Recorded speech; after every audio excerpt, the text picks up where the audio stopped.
Teman-teman yang dirahmati Allah Subhanahu wa taala, hari ini kita akan membahas tentang salah satu di antara ciri orang yang sabar. Salah satu di antara sifat sabar itu, karena sabar adalah lebih dari setengah dari keimanan.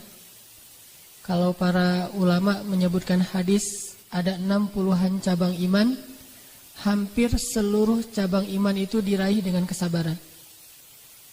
Hampir seluruh cabang iman itu, atau bahkan seluruh cabang iman itu diraih dengan kesabaran. Dan orang yang beriman itu ciri khas yang paling melekat di dalam dirinya itu adalah sabar. Tidak mungkin seseorang disebut beriman kalau dia tidak memiliki sifat sabar. Dan sifat sabar yang paling jelas dan paling tampak itu ada pada diri orang yang beriman. Sehingga kalau kita membaca ayat-ayat tentang bagaimana Allah menguji seseorang keimanannya benar atau tidak, selalu ayatnya itu tentang bagaimana Allah menguji kesabarannya. Allah kalau pengen lihat orang itu imannya benar apa enggak, maka Allah akan melihat kesabarannya. Bukan dilihat ibadahnya, bukan dilihat lisannya, bukan dilihat penampilannya, hartanya, amal.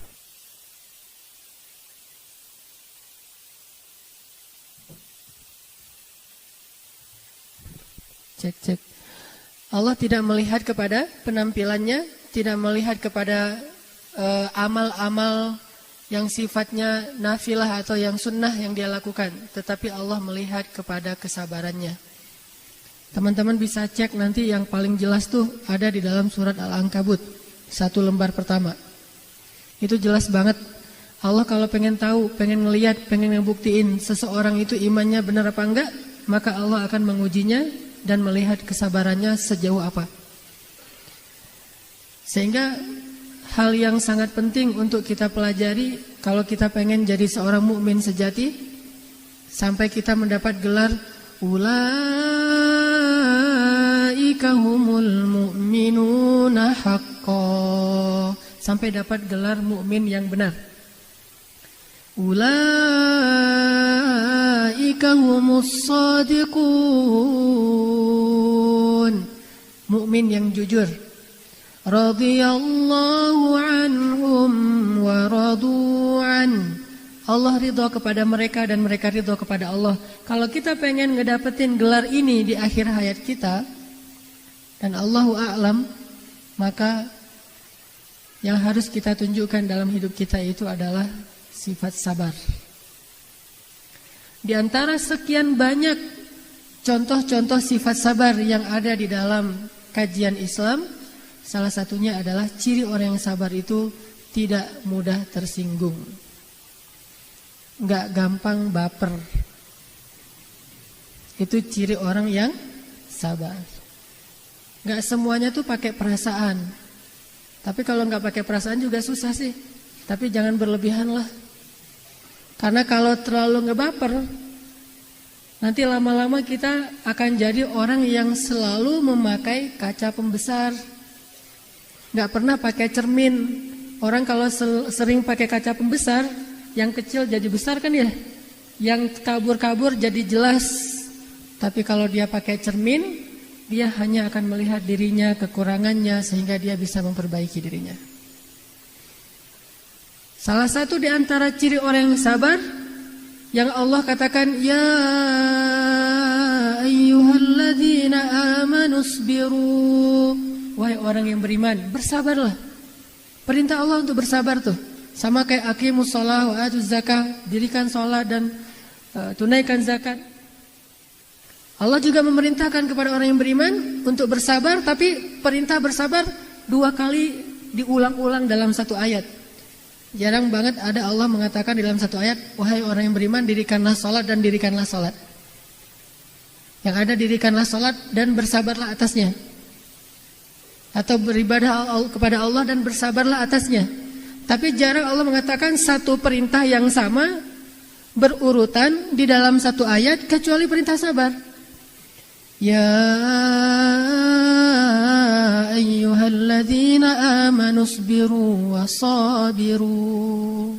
Wahai orang yang beriman, bersabarlah dan kuatkanlah kesabaran kalian. Seolah-olah Allah mengatakan gini, bersabarlah, ya Allah, tapi saya udah sabar. Ya udah, kuatin lagi kesabaran kamu, gitu. Jadi nggak ada cerita, sabar juga kan ada batasnya. Sebetulnya sabar bukan ada batasnya, sabar ada tempatnya. Kalau di tempatnya, maka sabar aja terus tanpa berbatas. Allah lah yang menentukan batasnya kapan. Sebagaimana Allah juga menentukan ajal setiap segala sesuatu. Sehingga Allah memerintahkan kita dengan bahasa yang sangat jelas, menutup semua ayat di surat Ali Imran. Ayat penutup, seolah-olah setelah Allah membahas tentang semua masalah dalam surat Ali Imran, ujung-ujungnya Allah simpulkan, kalau kalian pengen ngedapatin semua kebaikan di surat Ali Imran, ya ayyuhalladzina amanu sabiru wasabiru. Wahai orang yang beriman, bersabarlah dan kuatkanlah kesabaran kalian. Sehingga salah satu di antara ciri orang yang sabar tuh, dia nggak gampang tersinggung, dia nggak gampang pundungan. Apalagi kalau pundungnya fi sabilillah. Gimana pundung fi sabilillah? Ada orang ngajak temennya ke masjid, yuk ke masjid yuk, ada talim tuh bagus. Kayak kamu udah pasti masuk surga aja. Ya udahlah, kamu aja masuk neraka sendiri, udah tertutup hatinya dan segala macam, udah pergi sendiri. Saya nggak akan ngajak-ngajak dia lagi. Dia emang orangnya udah apa misalnya. Kita belum apa-apa ya, baru ngedakwahin orang sehari 2 hari udah pakai surat Al-Baqarah. Khatamallahu ala qulubihim. Belum apa-apa udah khatamallahu ala qulubihim. Padahal kalimat khatamallahu ala qulubihim itu hak prerogatifnya Allah saja. Kita nggak boleh bilang itu. Ayat itu hanya Allah yang bisa menyampaikannya kepada makhluk, kepada hambanya. Karena cuma Allah yang tahu isi hati hamba. Sehingga kita nggak punya hak mengatakan, tuh orang-orang yang kayak gitu tuh, itu udah ditutup hatinya. Khatamallahu ala qulubihim. Jadi kita udah nggak perlu capek-capek mendakwahi mereka. Bukankah Allah udah pasti menutup hatinya Abu Thalib, tetapi Rasul terus mendakwahinya? Bukankah Allah sudah menutup hati anaknya Nuh, tetapi Nuh masih tawar-menawar kepada Allah, ya Allah beri saya 1 hari lagi, 1 hari aja, mudah-mudahan dia bisa terbuka hatinya. Tapi karena kita pundung fi sabilillah, baru sekali 2 kali kita ngajak teman kita ngajak istri kita, ngajak suami kita, baru sekali 2 kali kita mengajarkan mereka tentang kebaikan, lalu mereka menolak mentah-mentah, langsung kita tidak sabar, lalu pundung dan tidak mau lagi mengajak mereka kepada kebaikan. Apa kata Allah di akhir surat Al-Qalam? Wala takun kasahibil hut. Janganlah kamu seperti orang yang dimakan ikan. Allah nggak mau menyebut namanya untuk menutupi aibnya. Janganlah kamu, ini etika Allah, bukan menutupi aibnya, maaf, etika Allah kepada nabinya. Wala takun kasahibil hut. Janganlah kamu seperti orang yang dimakan ikan. Siapa dia? Nabi Allah Yunus alaihissalam. Kenapa beliau disebut orang yang makzum, orang yang dikuasai amarahnya dan tidak mampu menahan dirinya dari marah kepada kaumnya? Karena beliau tidak sabar terhadap penentangan kaumnya. Dan menurut saya sih wajar banget beliau gak sabar. Kalau kita mah gak wajar. Beliau sangat wajar. Setelah sekian tahun berdakwah, sekian tahun bersabar, dizalimi terus menerus, akhirnya beliau pundung. Menurut saya sih wajar. Tetapi walaupun wajar, Allah gak rela. Gimana kalau kita yang masih belum sangat wajar? Nabi Yunus berdakwah kepada kaumnya. Yang menentang beliau itu bukan cuma kaumnya, tetapi pemerintahnya. Jadi dari pemerintah beliau diteror, beliau ingin dibunuh. Dari kaumnya yang beliau belain, malah menuduh beliau macam-macam. Jadi seolah-olah kita lagi ngebelain teman kita, orang lain menghujat-hujat kita, teman yang kita belain juga ikut menghujat kita. Pernah gak ngerasain kasus kayak gitu? Kita lagi ngebelain seseorang, tapi orang itu bukan malah mendukung kita, malah dia menghujat kita. Akhirnya yang jadi kambing hitam kita sendiri. Ini ujian kalau kayak gini, ini lagi diuji seperti Nabi Yunus. Sehingga akhirnya Nabi Yunus, ya udahlah terserah kalian. Kalau nggak mau beriman itu urusan kalian, bukan urusan saya. Pergi. Perginya juga bukan mau berhenti berdakwah. Perginya mau mencari umat lain yang mau mendengar dakwah beliau. Bukan berhenti berdakwah. Kalau kita mungkin Saya mah nggak mau cari masalah, mending saya jadi pengusaha aja. Saya nggak mau jadi ustadz lagi, ternyata terlalu banyak disorot, jadi orang biasa aja. Saya mah nggak mau lagi berdakwah, karena orang-orang dakwah itu harus suci, nggak boleh ada salah. Mending saya jadi orang biasa aja, nggak mau lagi berdakwah.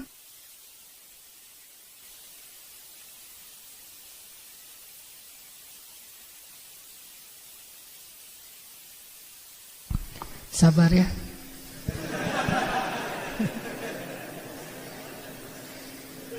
Gak ada batasnya kan? Ya udah biarin aja deh. Sabar ya, dengerin yang kayak gini-gini. Cek. Ya artinya Nabi Yunus alaihissalam bukan beliau mau berhenti berdakwah, bukan beliau nggak mau lagi menyampaikan risalah, cuma beliau pengen pindah ke negeri yang lain, berharap di negeri itu beliau akan ketemu dengan orang yang mau mendengar dakwah beliau. Cuma kayak gitu niatnya. Tetapi Allah nggak rela dan akhirnya Allah memberi pelajaran kepada Nabi Yunus dengan adegan yang kita tahu ceritanya. Sehingga Allah ketika Nabi Muhammad SAW agak sedikit melemah dalam dakwahnya, mulai agak merasa, aduh kok gini-gini amat ya dakwah mah. Akhirnya Allah nasihati Nabi Muhammad dan itu ada di surat juz 29 dan wama adraka ma juz 29. Tahukah kita apa itu juz 29? Juz 29 itu seluruhnya surat Makkiyah. Dari Al-Mulk sampai akhir juz 29 itu surat Makkiyah dan juz 28 itu semuanya surat Madaniyah. Artinya apa? Juz 29 ini setiap suratnya turunnya di Mekah. Kalau juz 30 ada Makkiyah, ada Madaniyah. Surat-surat yang lain ada Makkiyah, ada Madaniyah. Tapi kalau juz 29 semuanya Makkiyah, artinya semuanya turun di Mekah. Kalau semuanya turun di Mekah, kita bisa kebayang lah gimana suasana waktu itu. Berarti suasana ketika Nabi dalam keadaan benar-benar diuji oleh Allah dalam awal-awal dakwahnya. Dihujat sana sini, dicaci maki, dicela, difitnah, ditinggalkan orang-orang tercintanya, orang-orang terdekatnya, tinggal sendiri, jatuh miskin, disiksa fisiknya, perasaannya dan seluruhnya dalam kondisi yang melemah kayak gitu. Allah menasihati Nabi Muhammad dengan kalimat wasbir, bersabarlah terhadap ketetapan Tuhanmu dan janganlah kamu seperti orang yang dimakan ikan. Coba teman-teman buka deh surat Al-Qalam, surat 68, biar kita tilawah dulu. Buka surat Al-Qalam, surat 68.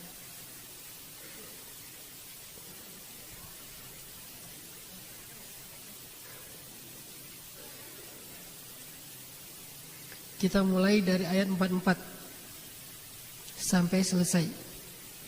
Surat Al-Qalam, surat 68, kita mulai dari ayat 44.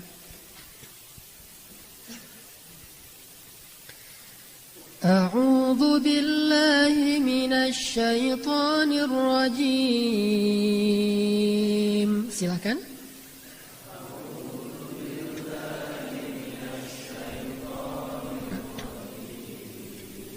Kita baca yang serentak ya. Setelah saya baca, teman-teman ikutin dan suarakan ini sebagai syiar kita, gemakan Masjid Istiqomah dan Kota Bandung ini dengan suara-suara anak muda.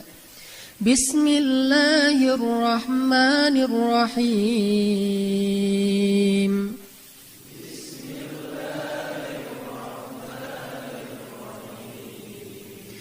فذرني ومن يكذب بهذا الحديث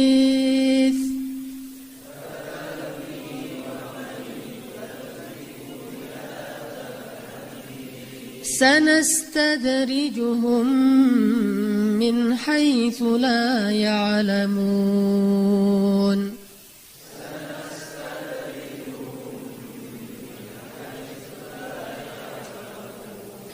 وأملي لهم إن كيدي متين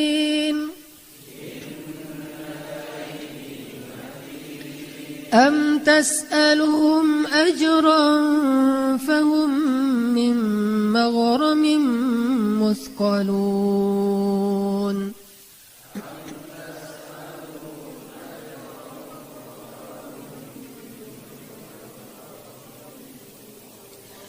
أم عندهم الغيب فهم يكتبون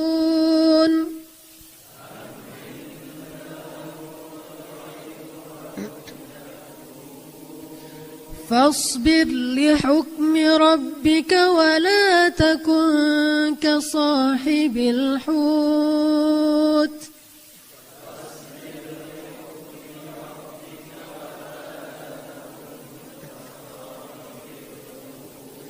ولا تكن كصاحب الحوت إذ نادى وهو مكظوم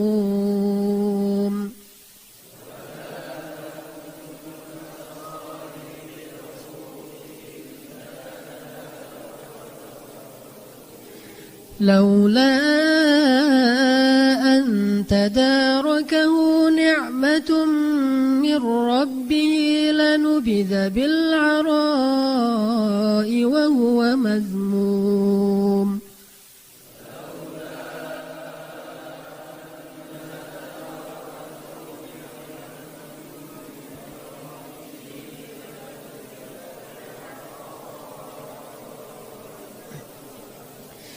فاجتباه ربه فجعله من الصالحين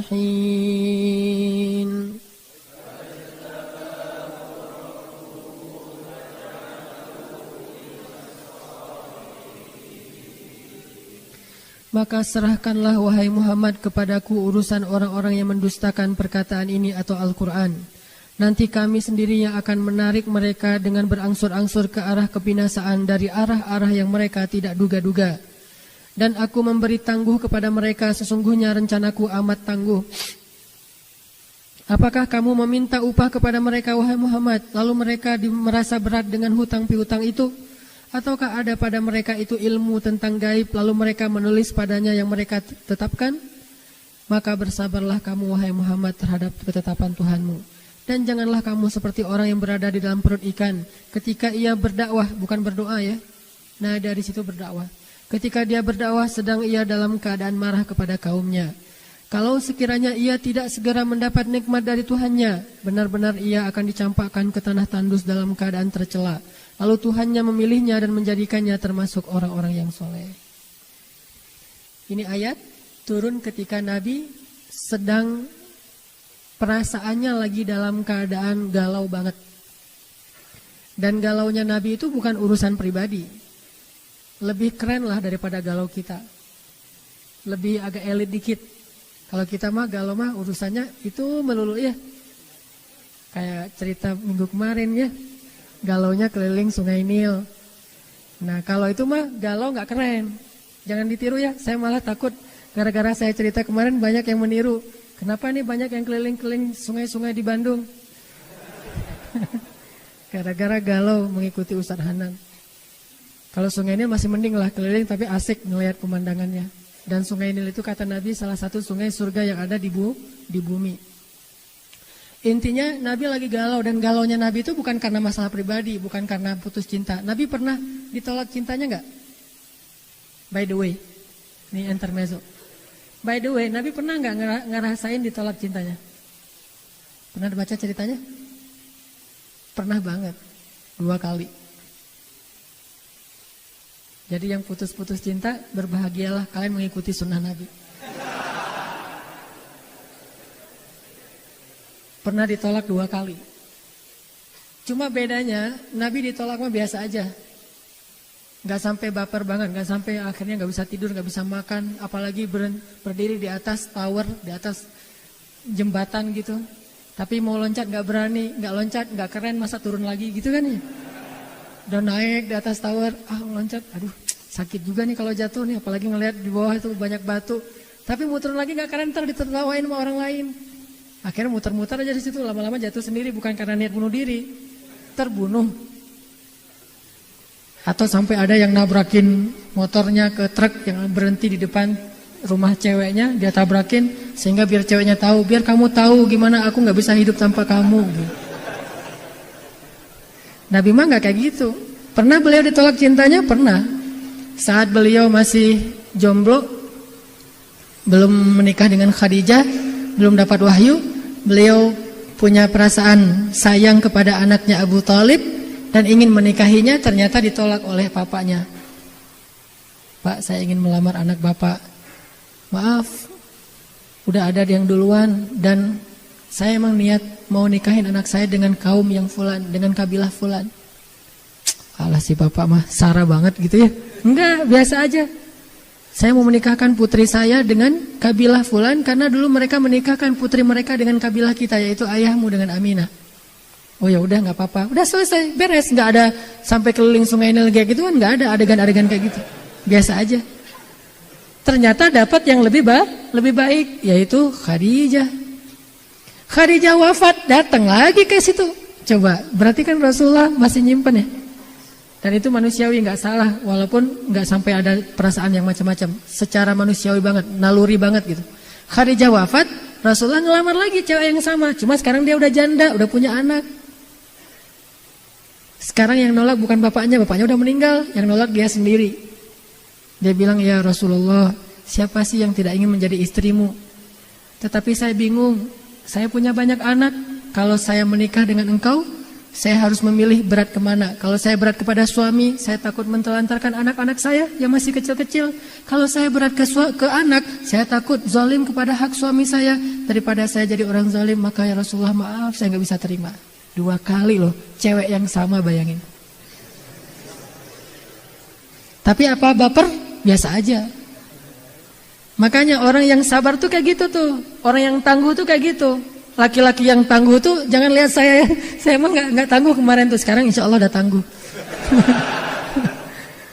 Jadi yang tangguh tuh kayak gitu, ada masalah cinta mah bukan segalanya dalam hidup lah. Walaupun dia adalah salah satu di antara zinatul hayah, perhiasan hidup ya. Bahkan kata Nabi, kehidupan dunia ini adalah kesenangan dan sebaik-baik kesenangan itu adalah istri yang solehah, artinya dengan perasaan. Tetapi dia bukan segalanya, bukan akhir dari segalanya, bukan juga ya pokoknya hidup kita tentang cinta, love and love, pokoknya love aja gitu. Enggak segalanya tentang cinta. Ada hal yang lebih penting daripada sekedar masalah cinta yang identik dengan hawa nafsu, yaitu cinta karena Allah. Kalau cinta karena Allah mah nggak akan pundung gara-gara status yang nggak jadi, biasa aja. Tapi kalau cinta karena hawa nafsu, statusnya nggak diokein, nggak dijadiin, nggak disahkan, maka dia pun menjadi pundung fi sabilil hub, di jalan cinta. Nanti tulis tuh artikel dengan judul orang-orang yang pundung di jalan cinta. Dan itu banyak banget tuh, sampai ketika dia pundung di jalan cinta kayak gitu ya, dia akan mencari lagu-lagu yang akan mendukung kepundungannya, akan mendukung kegalauannya, mendukung perasaannya yang lagi hancur-hancuran. Dia cari lagu misalnya, kau hancurkan hatiku, hancurkan. Atau satu lagi, hancur melulu, dari awal sampai terakhir hancur. Saya kan dulu pernah tuh tinggal di Dewi Sartika, di Sarbini, dan di situ ada Saritem nomor 2 di Bandung. Saya tinggal bersebelahan dengan rumah mereka. Pagi-pagi saya lagi beres-beres mau keluar, ada anak kecil gitu, anak usia 4 tahun gitu. Dia nyanyi sambil main di depan rumah saya. Kau hancurkan hatiku, hancurkan hatiku. Ini anak 4 tahun hatinya udah hancur. Pertanyaannya, siapa yang telah menghancurkan hati anak ini gitu. Yang satu lagi yang cewek, panggil aku si Jablay. Anak usia 5 tahun cewek udah jadi Jablay. Ini masa-masa kejayaan orang Indonesia ya. Luar biasa, anak kecil lagunya. Kalau dulu saya masih kecil mah lagunya Si Komo Lewat, yang gitu-gitu, lagu gak jelas gitu, lagu anak-anak banget. Kalau sekarang udah dewasa, sehingga lebih gampang lagi dia pun pundung. Makanya kalau kita mau sabar tuh, ketika kita dalam keadaan kayak gitu, galau kebawa perasaan kita karena ucapan-ucapan yang membuat kita tersinggung, atau ucapan-ucapan yang membuat kita gak nyaman hatinya, biar gak gampang pundung. Jangan lagi mendukung rasa resah kita itu dengan syair-syair jahiliyah. Saya tidak ngomong musiknya, saya ngomong liriknya, saya ngomong kontennya. Jangan mendukung lagi kegalauan kita dengan syair-syair jahiliyah. Apa itu syair-syair jahiliyah? Di masa Rasul dulu ada syair-syair yang dibuat dan dibacakan untuk menambah kegalauan dan menikmati suasana galau. Syair jahiliyah itu macam-macam. Ada syair tentang perang, Dia biasanya tentang rasial. Orang yang anti kepada kabilah yang lain, kabilah kami lebih hebat. Itu